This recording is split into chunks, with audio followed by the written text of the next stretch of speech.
এই ধর ধর ধর, পালিয়ে গেল, ধর ধর ধর।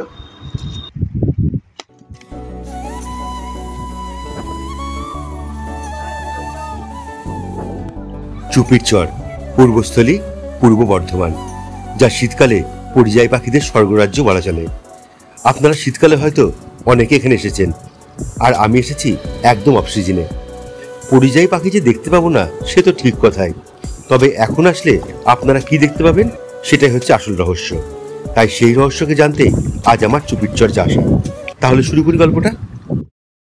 এটি হলো কাটোয়া জংশন, আর আমাকে পূর্বস্থলী যাওয়ার জন্য এখান থেকে ট্রেন চেঞ্জ করতে হবে। তাই একটা লোকাল গাড়ি নিয়ে চললাম পূর্বস্থলীর উদ্দেশ্যে। আর দেখতে দেখতে দেখুন পূর্বস্থলী চলে এলো।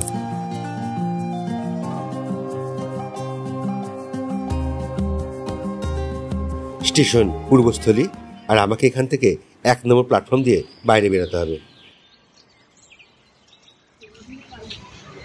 1 নম্বর প্ল্যাটফর্ম থেকে বেরিয়ে বাইরে টোটো স্ট্যান্ড আছে।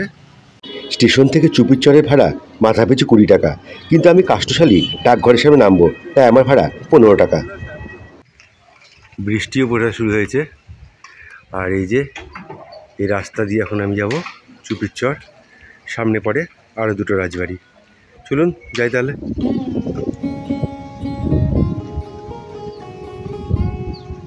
সম্পূর্ণ গ্রাম্য পরিবেশের মধ্যে দিয়ে এই রাস্তা, আর বাঁদিকে রয়েছে একটা সুন্দর ফুটবল খেলার মাঠ।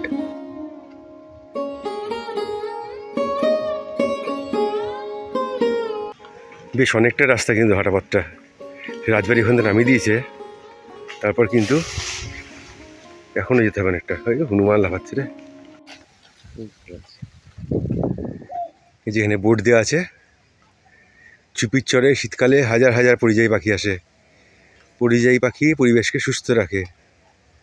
আচ্ছা, একটা কি এখানে, ভ্রমণার্থী নৌকা বিহারীদের কাছে অনুরোধ, গান বাজনা এবং লাউডস্পিকার ব্যবহার যেন না করে, এদের বিরক্ত না করে। চলুন এই রাস্তা দিয়ে যাই এবার।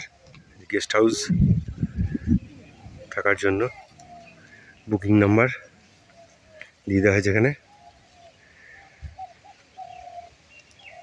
এখন তো সব বন্ধ দেখছি, কেউ নাই আসলে, লোকজন তো, সেই কারণে দেওয়া রয়েছে, ফোন নাম্বার দেওয়া রয়েছে। যদি আসেন এখানে থাকতে চান তাহলে বুক করে আসবেন, আমি তো দেখে ঘুরে চলে যাব। যদি কখনো আসি শীতকালে তাহলে এখানে জায়গাগুলো তখন ঘরের রুম বুক করে তখন আসতে হবে। খাওয়া দাওয়া হোটেল সবই বন্ধ এখন। এখানেও কটেজ আছে, রুমসও আছে, ফোন নাম্বার দেওয়া রয়েছে এখানে। থাকতে চাইলে এখানে যোগাযোগ করবেন এই নাম্বারে।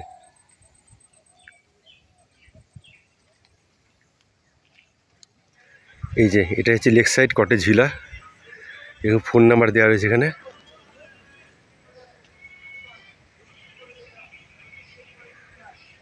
ভেতরটা কেমন,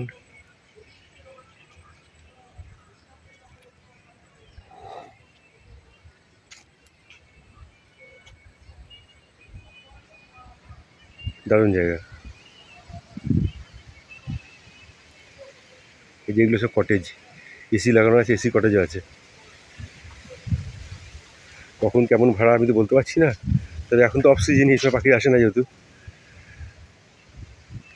ফোন নাম্বারে ফোন করে যোগাযোগ করে নেবেন। মাছ পেলেন দাদা? খাইনি। কত জল হয়েছে এখন, বর্ষাকাল তো, সেই কারণে। ও এখানে ড্রোন উড়ানো সম্পূর্ণ কিন্তু নিষিদ্ধ, ড্রোন উড়ানো যাবে না এখানে।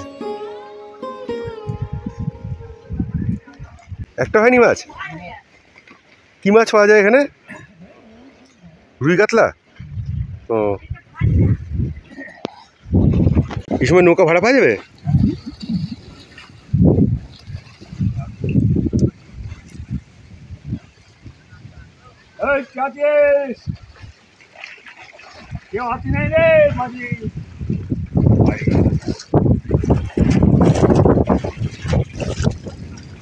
একজন মাঝিও নাই, দুপুরবেলা তো সবাই মনে হয় দুপুরে আহার করতে গেছে বাড়িতে।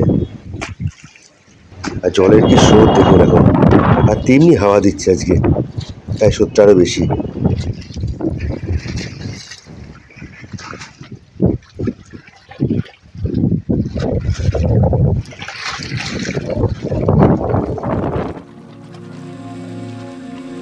জায়গাটির নাম চুপিরচর হলেও আসলে এটি একটি গঙ্গা নদীর অংশ, যাকে বলে সারিগঙ্গা।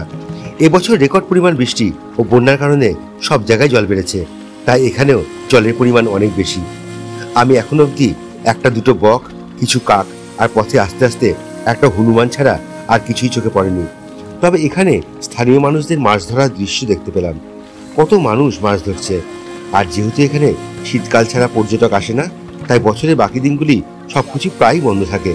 তাই আজ এই মুহূর্তে এই সময় এই চুপির চরের পাড়ে দাঁড়িয়ে এক অন্যরকম সৌন্দর্য দেখছিলাম।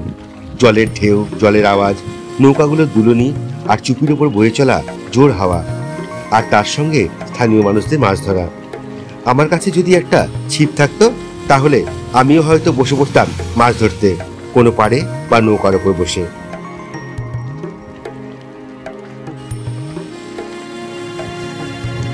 কি দারুণ হাওয়া আর তেমনি ঢেউ। হ্যাঁ, শীতকালে তো অবশ্যই আপনারা আসেন, কিন্তু আমি বলবো একবার এই সময় এসে দেখুন, দারুণ লাগবে এই প্রকৃতিকে দেখতে।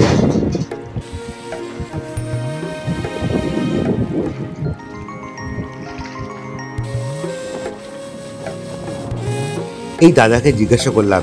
দাদা বললেন এই হাওয়াতে নৌকা যাবে না, কারণ এই হাওয়াতে দাঁড় টেনে হাওয়ার বিপরীতে যাওয়া সম্ভব নয়। তাছাড়া আমি একা, আর একার পক্ষে গোটা বোট ভাড়া করাটা বেশ একটু খরচা সাপেক্ষ। তবু ভেবেছিলাম যদি নিয়ে যাই তবে যাব এই অনুকূল পরিস্থিতির মধ্যে দিয়ে।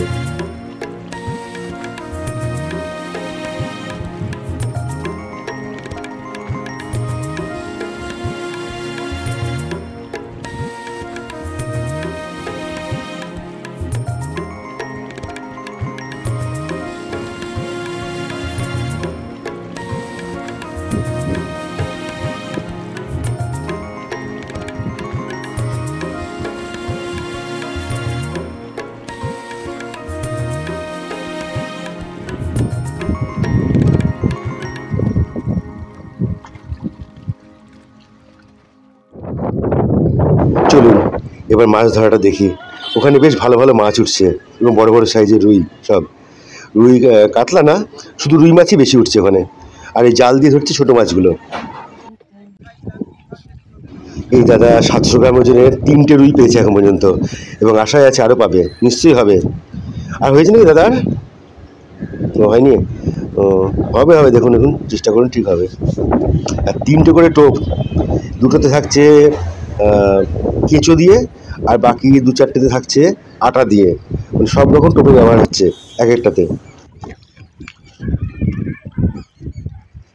এই দেখুন আরেকটা ধরা পড়লো, দেখা যাক কি মাছ এটা। এই বাবা, রুই তো! আরে যা, দারুণ দারুণ! ও একদম টাটকা গঙ্গার রুই। এটা টেস্ট অনেক বেশি কিন্তু এগুলোর।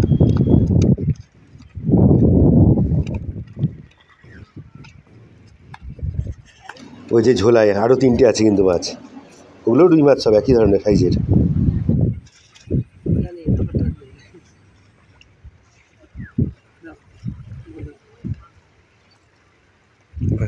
দারুণ! মানে কটা পেয়েছেন? 4টে? বাহ! ওরাও বেশ কয়েকটা মাছ পেয়েছে, আর এখন ওরা বাড়ি চলে যাচ্ছে সেগুলো নিয়ে। চরের এইগুলো হচ্ছে সেই নৌকা যেগুলোতে করে আপনাকে এই সারিগঙ্গাতে ঘুরিয়ে নিয়ে বেড়াবে এবং পাখি দেখিয়ে নিয়ে বেড়াবে। কত নৌকা দেখুন, সব লাইন করে লাগানো আছে। আর এখন মাঝি ভাড়া দুপুরে সব খেতে গেছেন, একটু পরে নাকি আসবেন। তারপর দেখি কোথায় যাওয়া যায় বা কত দূর যাওয়া যায়।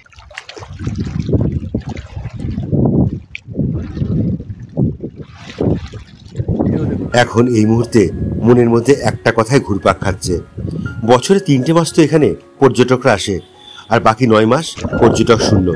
তাহলে এখানকার জীবন জীবিকা, এই যে এত হোমস্টে, এগুলো চলে কিভাবে? তাহলে কি মৎস্যজীবীটাই আরেক উপার্জনের দিক হয়ে ওঠে? আমার এসব প্রশ্নের উত্তর জানা নেই। পেটে খিদে ছিল, কিন্তু খাওয়ার হোটেল বন্ধ থাকায় দুপুরে আহারটাও জোটেনি। পাশে যে ছোট ছোট কোনো দোকান থাকবে সেটাও নেই। সেটা হলে হয়তো কিছুটা খাওয়ার জুটত। যাই হোক, সেই স্টেশনে গিয়ে হয়তো আবার কিছু যদি পাই, সেটাই। এটা একটা গেস্ট হাউস, বিশ্বাস গেস্ট হাউস। ফোন নাম্বার দেওয়া রয়েছে। এটা একদম চুপিচরের উল্টো দিকেই।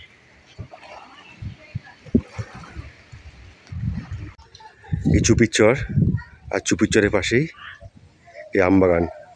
এখানে শীতকালে পিকনিক হয় এবং পিকনিকের অ্যারেঞ্জমেন্ট আপনি বাসন ভাড়া টাড়া যা পাওয়ার সব এখান থেকে পেয়ে যাবেন সব কিছু, এই যে বিল্ডিংটা থেকে।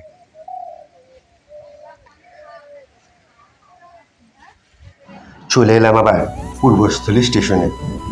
এই স্টেশন থেকে ট্রেন ধরে আমাকে বাড়ি ফিরতে হবে, তাই আর খাওয়া দাওয়ারও সেরকম কিন্তু কোথাও পেলাম না স্টেশনের আশেপাশেই। তাই ট্রেন ধরে এই প্রকৃতিকে দেখতে দেখতে আর ছোলা ভাজা খেতে খেতে আর বাউল গান শুনতে শুনতেই চললাম বাড়ির উদ্দেশ্যে। অসময়ে অফ সিজনে পূর্বস্থলী চুপিচর কেমন লাগলো আপনারা আমাদের কমেন্টসে অবশ্যই জানাবেন। আর ভালো লাগলে ভিডিওটিকে লাইক শেয়ার এবং সাবস্ক্রাইব করে আমাদের পাশে থাকবেন। তাহলে দেখা হচ্ছে আবার পরবর্তী খুব সুন্দর একটা ভিডিওতে। ততক্ষণের জন্য টাটা, বাই বাই।